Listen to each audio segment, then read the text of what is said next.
Bueno, Dani, y lo venimos diciendo, ¿no? En los bolsillos de los ciudadanos muy golpeados. Nosotros vamos a presentar a Paula Avellaneda, que hizo una encuesta sobre cómo hace hoy el ciudadano frente a los aumentos, ¿no? Ha aumentado todo en el último tiempo en la Argentina, desde el 2015 hasta esta fecha. Paula Avellaneda, adelante. Ah, no, todavía Bien, no la tenemos. Todavía no la tenemos a Paula. Tarea complicada, pensaba yo. Tarea complicada, ¿no? A ver, porque vos planteabas los aumentos. Hablamos de una depreciación en el salario que ya vamos a charlar con nuestro invitado y que sabe de economía y mucho, Montón. ¿no? Para poder explicarnos todos estos temas. Pero en principio podemos decir una tarea casi imposible para aquellos que ya venían ajustados. Volvemos siempre a lo mismo. Pongo como ejemplo los jubilados, ¿no? Aquellos que menos cobran, que tienen un salario mínimo y que no pueden hacer frente ya hoy a estos aumentos. Y está con nosotros, vamos a presentarlo, Dani, a Fernando Alonso, que está para hablar de lo que está sucediendo hoy en la Argentina. Hola, Fer, ¿cómo andás? ¿Qué tal? Buen día, buenas tardes, gracias por invitarnos. Gracias por venir, gracias a vos. Bueno, en días tan complicados, ¿no? ¿Hay respuesta a modo de genérica a lo que estábamos planteando? ¿Cómo se hace? Mirá, la primera que hay que plantear es que este es el modelo y dentro de este modelo respuesta a lo que vos estás planteando no vas a encontrar. Digo, fuera del modelo seguramente hay muchas. Dentro del modelo es difícil encontrar indicios de que pueda haber una mejor distribución, de que se puede frenar la escalada de precios, de que puede mejorar los salarios. Es muy complicado dentro de este modelo. Afuera seguramente hay muchas opciones. Fernando, tenemos para repasar algunas medidas que tomó el gobierno hoy. En realidad podemos hablar y dividirlas así, las del día de ayer y las del día de hoy. Las del día de ayer que tienen puntualmente que ver con, vos me corregirás si no es así, desactivar esta bomba de las LEVAX, entre otras cuestiones. Pero ya hoy otras referidas a, a las retenciones. Empezamos por lo de ayer. A ver. ¿Qué significa esto?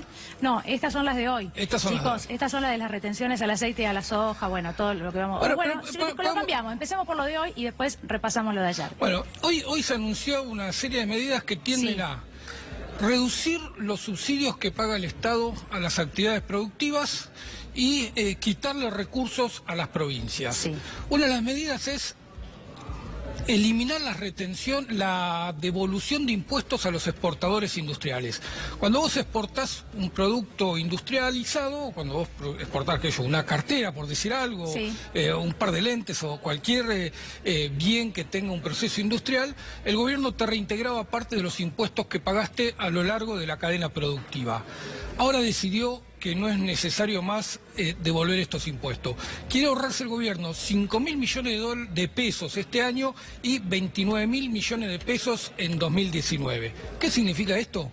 Que va a haber menos exportaciones industriales, por consiguiente que va a haber menos actividad industrial, por consiguiente que va a haber más desempleo industrial.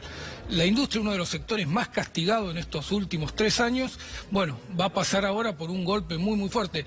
Lo dijo hoy el presidente de la Unión Industrial Argentina, esto es un misil a la producción argentina. Es muy duro porque la actividad productiva, que es la única que te genera valor agregado, el gobierno la ataca.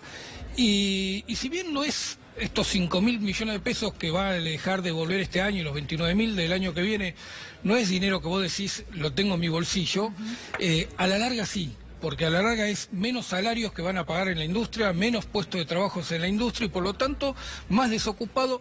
Ustedes estaban mostrando recién la situación de gente que perdió el trabajo, cómo se la tenía que rebuscar. Bueno, eso es lo que vas a ver de acá hacia adelante. Ahora, Fernando, mira, hoy anoté una declaración de Guillermo Nielsen y él dice: los inversores se hartaron de la Argentina.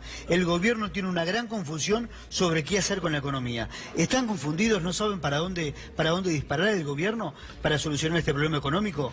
Es como lo quieras ver. Si vos lo escuchás al gobierno, dice: nosotros tenemos una hoja de ruta, el presidente dijo, ratificamos a rumbo, vamos directo a la ola, a chocarnos con la ola gigante. El acuerdo con el FMI es esto que estamos viendo, no se aleja un centímetro de lo que es el libreto ortodoxo del Fondo Monetario Internacional. Nielsen tiene razón cuando dice que no saben lo que hacen, porque si uno observa lo que está pasando con la economía hoy, hacia dónde va la Argentina, da la sensación que el libreto del FMI no tiene soluciones, no tiene respuestas a los problemas argentinos. Si vos lo ves así, y eso es lo que también ven los inversores, ¿no? Los inversores son todos muy ortodoxos, pero son también todos muy prácticos. Ven cuál es la hoja de ruta, ven lo que está pasando hoy en la economía argentina y ven que va camino una recesión muy profunda que va a durar hasta por lo menos la mitad de 2019, y en ese contexto saben que no tiene lógica prestarle plata a la Argentina, no tiene lógica hacer inversiones en la Argentina, no tiene lógica hacer ninguna apuesta por el país, y eso es lo que está pasando, se van todos puerta 12, salen todos los inversores juntos. Bueno, pero estábamos repasando las medidas, sí. O sea que en el caso de las retenciones a las hojas, porque el gobierno tomó la decisión de frenar la baja de retenciones a la soja, pero no a todas, solo a las industrializadas, solo al aceite de soja y solo a la harina de soja. Al poroto de soja, al poroto que sale de la planta, ese no le toca la reducción de retenciones.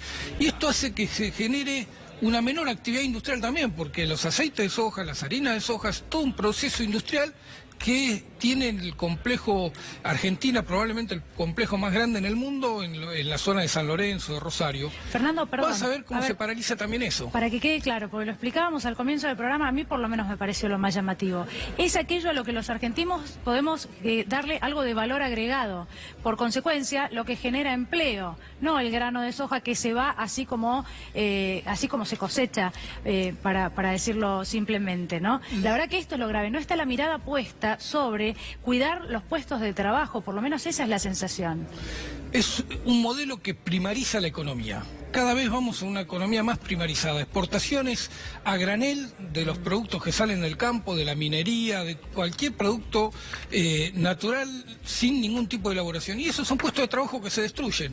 Y si vos decís, bueno, me va a pegar mañana en el bolsillo estas medidas, y es probable que el aceite suba un peso o baja un peso, no tiene trascendencia. Lo que te va a pegar es en el nivel de empleo. Y cuando cae el nivel de empleo, sufrimos toda la sociedad. Pero claramente el gobierno aplica esto, es una medida recaudatoria para recaudar, Fernando. Mirá, más que para recaudar es para no devolver impuestos. Y con esto el gobierno dice que se va a ahorrar 65.000 millones de pesos. Sí, 65.000 millones de pesos. 65.000 en total. A lo largo de los 2 años, sí. Parece muy poco para el costo que va a tener en términos de puestos de trabajo, para el costo que va a tener en términos de poder de compra de las familias argentinas. Y es muy desparejo, porque le pega muy fuerte a la industria, le pega muy fuerte a la industria, y no le vuelve a pegar a los exportadores del campo, no le vuelve a pegar al complejo sojero, no le vuelve a pegar a los grandes fondos de inversión que son los que dueños de la soja en la Argentina. Sí. Fernando, ahora, y repasando las medidas que planteábamos, ¿no?, y que se han tomado por decreto en el día de hoy, la eliminación del Fondo Solidario. ¿Qué es lo que significa? Bueno, menos dinero que se transfiere a las provincias. Mi pregunta es, para los que desconocemos el tema, los gobernadores y en los municipios, los intendentes dicen, no, nosotros no podemos ceder más, no se tiene que hacer acá el recorte. ¿Qué pasa con eso? Porque esto es un recorte puntual a los municipios y a las provincias. 8.500 millones de pesos este año y 26.500... se eliminan un 30%. Sí, son 8.500 millones este año y 26.500 millones de pesos el año que viene, que vas a tener menos obras en el interior del país.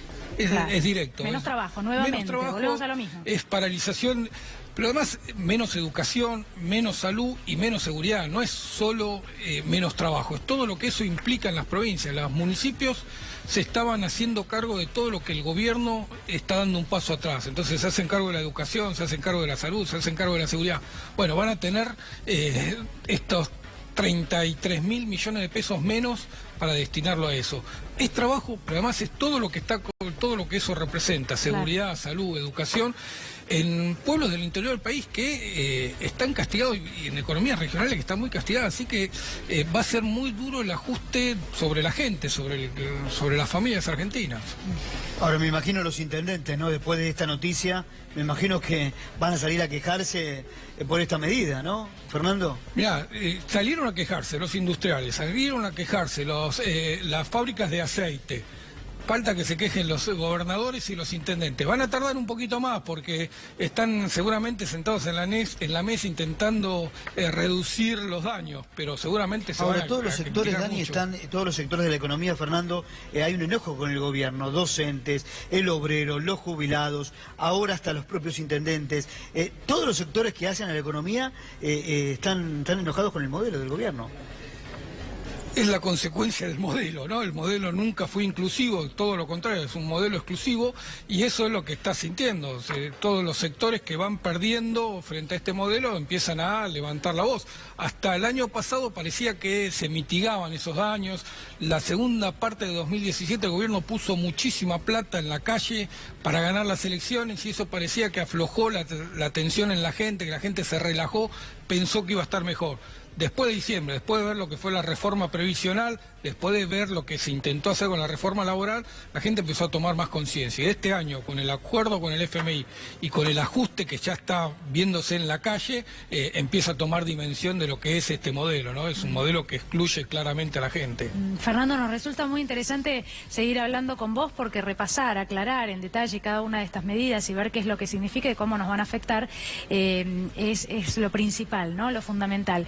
Ya continuamos y nos esperás porque lo tenemos a Daniel Aprile, claro, para que nos cuente también qué es lo que pasa con el campo. Estamos hablando de medidas que afectan, bueno, no al sojero en general, pero sí a aquellos que elaboran, como decíamos, aceite de soja, harina de soja también y de manera muy importante. Daniel, buenas tardes. Exactamente. ¿Cómo estás, Daniela? Buenas tardes. Sí, está claro, ¿no? Las medidas que se han tomado en el día de hoy han tenido una repercusión muy, pero muy fuerte en el seno del sector agropecuario. Voy a hablar de dos temas, el económico y también el político, porque me parece que hay que hacer algunos comentarios en ese sentido. En cuanto a lo económico, la cuestión técnica, si se quiere, hay un corrimiento, una corrección, así le llaman de parte del gobierno, en cuanto al esquema de retenciones. Hay muchas diferencias en las retenciones en lo que se tributa por materia prima, por productos elaborados, el caso de la harina y el aceite de soja, y también, por ejemplo, con el biodiesel, que hubo que hacer algún tipo de correcciones en ese sentido, está claro, porque el gobierno cuando comenzó, por ejemplo, tenía retenciones cero para el biodiesel, después la fue subiendo, unas medidas siempre polémicas, porque cuando uno habla de un producto que tiene mucho valor agregado, lo bueno en realidad es tratar de dejarlo ser, no ponerle impuestos, no ponerle una retención a un producto que tiene valor agregado y genera trabajo, que es el gran desafío de la Argentina. Pero más allá de esto, lo que argumenta el gobierno es que se hace una corrección para empezar a equiparar en algún momento las retenciones para los productos primarios y para los productos elaborados. Ahora, la realidad en todo esto es que se da lo que nosotros anticipamos hace 2, 3 meses, cuando dijimos, después de la rural va a pasar algo, después de la rural va a haber anuncios y va a haber modificaciones en el esquema de retenciones. Bueno, finalmente las hubo y esto tiene que ver con que el gobierno necesita plata, necesita caja. Entonces, encontró la excusa, está claro, Macri, yo diría que defrauda a medias al sector agropecuario, porque si bien no hay una modificación en el esquema de retenciones al poroto de soja, sí la hay en otro estamento de la cadena, así que el gobierno se hace de un dinero que le viene muy pero muy bien en este año y además en el que viene, porque esta medida va a tener impacto durante los próximos 6 meses. Hago un comentario sobre lo político, porque me parece muy pero muy atinado, para ver y para entender en qué situación está el Ministerio de Agroindustria, Daniela, Adrián. Ayer por la tarde se reunió el ministro Echeverre con el titular de Carvap, de las asociaciones rurales de Buenos Aires y La Pampa. Desde la Asociación de Productores le decían a Echeverre, muy buen manejo has tenido, Luis Miguel, con el tema retenciones, con todas las presiones que tuviste en este último tiempo y que no hubo modificaciones finalmente. Sí. Esto fue ayer a la tarde, tarde-noche. Hoy a la mañana, gente del propio Ministerio de Agroindustria empezó a llamar a algunos periodistas, a algunos colegas, y avisarnos que iba a haber modificaciones en el esquema de retenciones. Hoy a las 6:30 de la mañana. ¿Eso qué quiere decir? Bueno, a las claras, que pasa lo que viene pasando siempre en la historia argentina, que el Ministerio de Agroindustria no tiene peso alguno en lo que es la economía del país, que todo se maneja desde Hacienda y que evidentemente Luis Miguel Echeverre prácticamente se ha quedado sin maniobra de acción. Quedó un tiempo atrás, ya aquel encuentro que tuvo con Nicolás Dujovne, cuando se empezó a hablar de esto de las retenciones y las modificaciones. Bueno, hoy nos damos cuenta de que evidentemente había que hacer cambios. Mira, hoy leyendo y repasando sobre lo que había dicho el presidente Macri sobre las retenciones, el 27 de junio había dicho que las retenciones se fueron y ya no van a volver, en relación a las retenciones que aplicaba Cristina Kirchner. Y además dijo, no generan futuro, lo destruyen y no son inteligentes. No es un impuesto inteligente, había dicho Macri sobre las retenciones. Sí, a ver, Macri lo que hace es, Macri no le agrega retenciones, es decir, se las quitó al trigo y al maíz y eso ha generado realmente un boom en lo que es trabajo, por ejemplo, en la provincia de Buenos Aires con el trigo, que es una provincia gran productora de este cereal, y también generó una cadena bastante dinámica en lo que es el maíz, en donde la Argentina también empezó a tener un gran protagonismo. Lo que hacen ahora es frenar el esquema de retenciones que está vigente desde hace... No 12 años, desde hace muchos más años en Dani, Argentina. sí. Empiezan a tocar ahí porque se necesita más recaudación. Acá está Fernando claro. quiere colaborar con algo. Por supuesto. Contanos. Yo estuve hablando recién con los industriales de la soja, con los que producen el aceite, la harina, y ellos decían que el productor va a recibir $9 menos por tonelada de soja a raíz de esta medida. Dice que si ellos no compran, el precio del poroto va a caer porque no van a tener demanda. Están pagando hoy $275 la tonelada, dicen que van a pagar $9 menos, van a recibir los productores a raíz de esta medida. Así que, además de pegarle a los industriales, ellos creen que también le pegan a los productores. Sí, yo ahí, bueno, es la mirada de Ciara, digamos, de los exportadores. Me reservo el negocio que puedan llegar a hacer entre los exportadores y los productores o los acopiadores. En realidad, acá, obviamente, nadie va a tratar... O sea, todos van a tratar de perder lo menos posible y si Ciara, o digamos, si los exportadores tienen que hacer algún tipo de movimiento en ese sentido, van a tratar de trasladarle esta baja de precio al productor.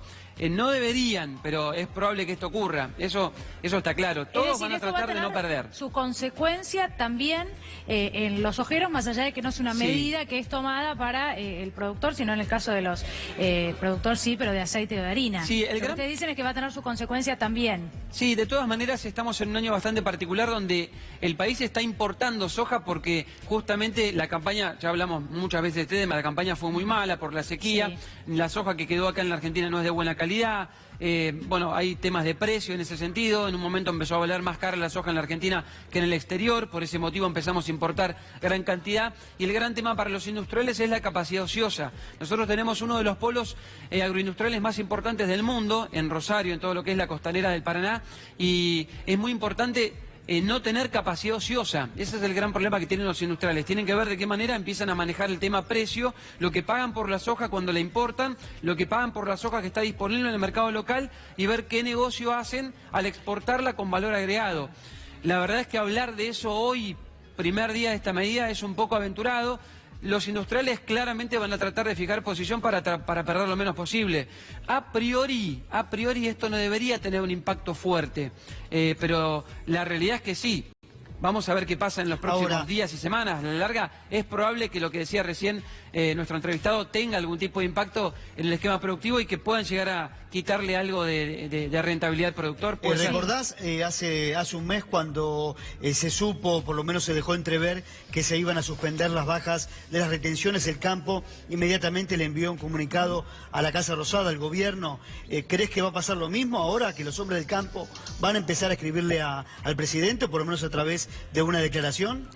A ver, hoy estuve con uno de los integrantes de la mesa de enlace, hace un ratito justamente vengo del centro de encontrarme con Carlos Ielisoto, que es el titular de Coninagro, porque se presentó un congreso de cooperativismo bastante interesante que se va a realizar en el mes de septiembre, donde va a estar muy interesante escuchar a muchos cooperativistas del mundo, porque hay gente que trabaja distinto. Digo, el esquema productivo de la Argentina claramente ha fracasado, tenemos que empezar a tomar ideas de otro lado. Pero respondiendo concretamente a la pregunta, porque Carlos Ielisoto integra la mesa de enlace, hoy por la mañana se trató de comunicar que la mesa de enlace estaba de acuerdo o aceptaba este planteo, esta situación del día de hoy.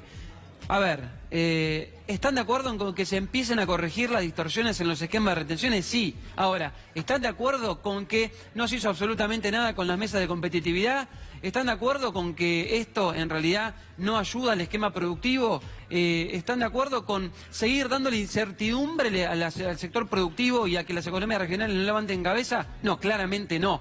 Así que tomo con pinzas esto que comunicó hoy por la mañana el ministro de Agroindustria, de que la mesa de enlace estaría apoyando esta medida, porque en realidad si uno empieza a rascar un poquito y a hablar con los productores y a hablar con los dirigentes, ya les digo que claramente nadie está de acuerdo en que siga habiendo incertidumbre en el esquema productivo. Ese es el gran problema. Claramente para el gobierno todavía tiene más prioridad resolver este esta bomba económica que empezar a pensar cómo se sale adelante como país. Les pregunto a los dos, y por último, a ver, ¿qué pasa con el campo en general? Porque todo el tiempo cuando se habla de ajuste y de dónde sacar dinero, las miradas van al campo y a los ojeros. ¿Qué es lo que dicen los ojeros? No, bueno, nosotros no podemos ceder más. Ahora se está avanzando sobre un sector, ¿sí? El aceite y la harina de soja. Te pregunto, Fernando, ¿te parece que, se habla del campo y de las mineras, ¿te parece que el campo es un sector que ha tenido ganancias estos últimos años y que puede aflojar un poco o empezar a ajustar, mejor dicho?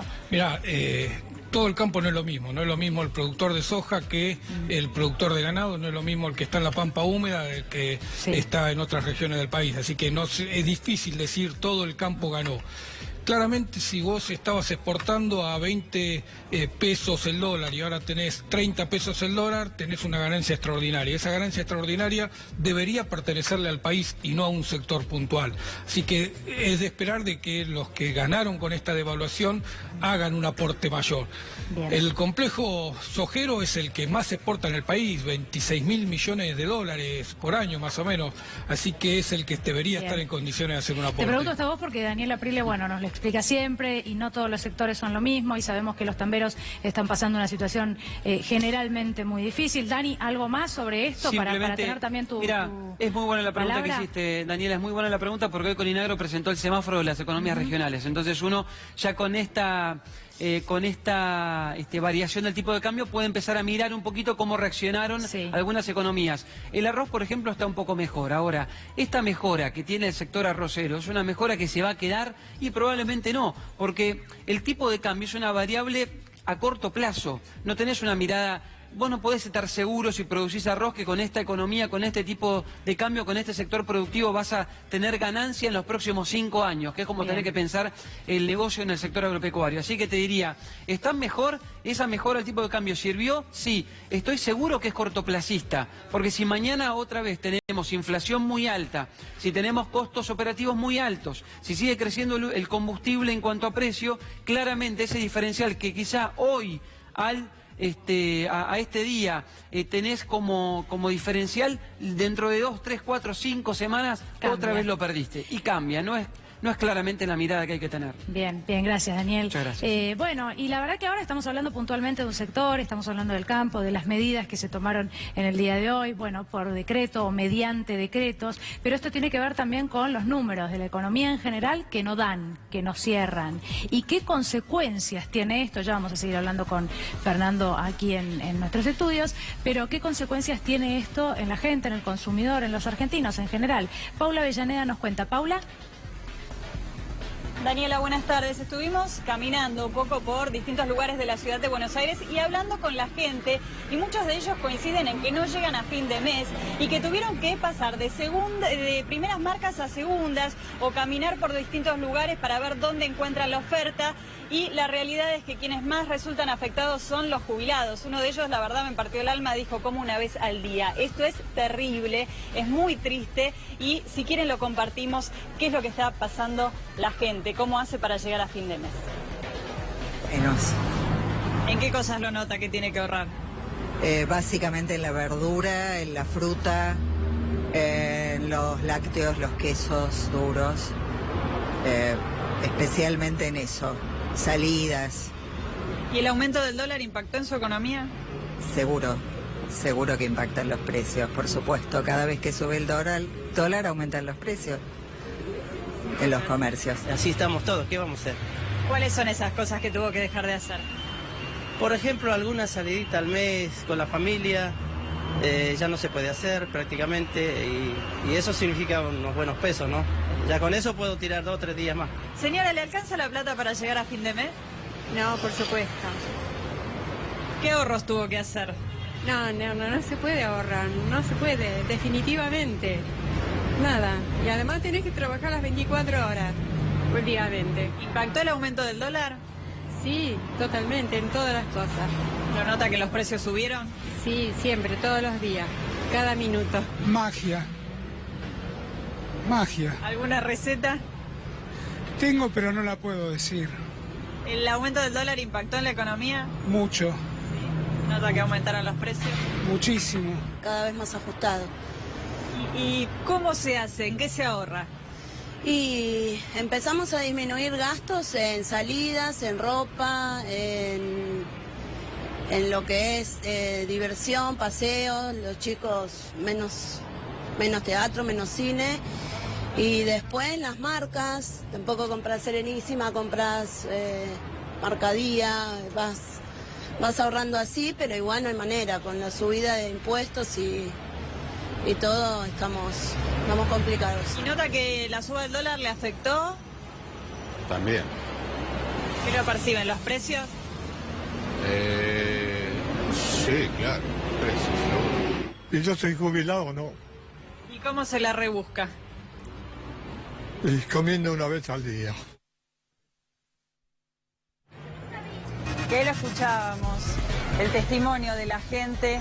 Algunos tienen que comer una vez al día nada más y es muy triste ver que alguien que llega a esa edad, que trabajó toda su vida, hoy no puede tener lo básico, la alimentación, y ni hablar de la salud, porque también hay mucha gente que necesita medicamentos, algunos los pueden comprar y otros quizás hasta tienen que dejar de tomarlo. Esta es la realidad que se vive hoy en día, creo que nos afecta a todos, algunos más y otros menos, pero está muy difícil hoy llegar a fin de mes y por supuesto que la suba del dólar termina impactando en todo, en los alimentos, en los remedios, en los distintos productos que van aumentando, porque muchos de esos tienen insumos que son importados. Bien, Paula, sin duda esto es una pérdida en la calidad de vida. Esto es lo que nos mostraste, ¿no? Estos testimonios de jubilados, no jubilados, personas que van a hacer las compras y te manifestaban en primer lugar lo difícil que es hoy llegar a fin de mes. Gracias, Paula. De nada, hasta luego.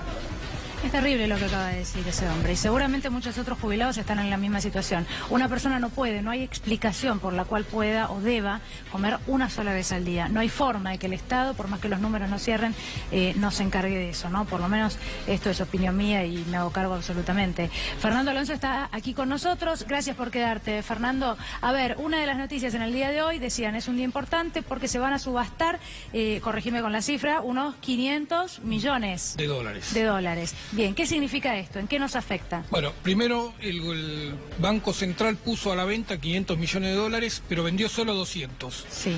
Porque el mercado se los quería comprar muy barato. De hecho, los 200 millones se los compró a 29 pesos con 40, cuando uno espera que esté un poquito por encima de ese valor en la plaza. Así que el Banco Central dijo, bueno, yo vendo, pero tan barato no, se plantó 29 con 40, 200 millones de dólares y retiró los otros 300. Si uno ve lo que pasó ayer con la disparada del dólar y hoy que bajó un poquito, la sensación es que el mercado le está sacando los dólares baratos al Banco Central, que se los quiere comprar y barato. No tiene forma el Banco Central de sostener este precio de la divisa si quiere pulsear contra el mercado. La única posibilidad de mantener el dólar en este nivel es que el mercado le tenga confianza a los planes del gobierno. Y hasta ahora, si hay algo que demostró es que no le tiene ninguna confianza. La idea del gobierno es terminar de acá a fin de año con esta famosa bola de las LEVAC, 1,2 billones de pesos que se generaron durante la presidencia de Federico Sturzenegger, durante la presidencia de Mauricio Macri. Esto no es herencia. Ahí no hay herencia recibida. Ahí no hay herencia recibida, hay directamente mala praxis de la anterior gestión del Banco Central. Para recuperar o para retirar estas LEVAC, va a vender reservas, va a vender otros bonos que son LETES, va a vender otros bonos que son BONAC, y LELIC, una serie de instrumentos con los cuales se espera recuperar esas LEVAC y poner otra deuda en el mercado. Es una apuesta difícil, es una apuesta complicada, porque si el mercado, en lugar de ir por los bonos, va todo por las reservas, le va a costar mucho al central sostenerlo. Por ahora parece que el dólar tiene un nuevo piso en 30, nadie se anima a decir que va a ir mucho más para abajo, y si uno ve las proyecciones de dólar futuro, con esta tasa de 45% que fijó ayer el Banco Central para desalentar la compra de dólares, uno cree que la sensación o que la proyección es que el dólar va a ir más arriba de que antes antes que ir más abajo. Con una tasa de 45% apenas logran contenerlo en un piso de 30%. ¿Más arriba hasta dónde? Yo sé que es difícil. No, nadie puede decirte. Es todo muy dinámico. Si hace 3 meses alguien te decía que el dólar iba a estar 30 pesos, lo decías terrorista, golpista, se la teníamos a Lilita Carrió denunciando un golpe de Estado. Hoy tenés el dólar a 30 pesos y parece lo más natural del mundo. Hay muchos modelos que le dan distintos valores al dólar, pero decir cuál es el valor de equilibrio en este contexto, nadie se arriesga. Bien, gracias Fernando por estar con nosotros, por habernos aclarado el panorama en esta jornada. Muchas gracias. Los vemos Daniela, esta noche en Minuto 1 con Gustavo Silvestre y todo el equipo. Gracias. Bueno, les contamos.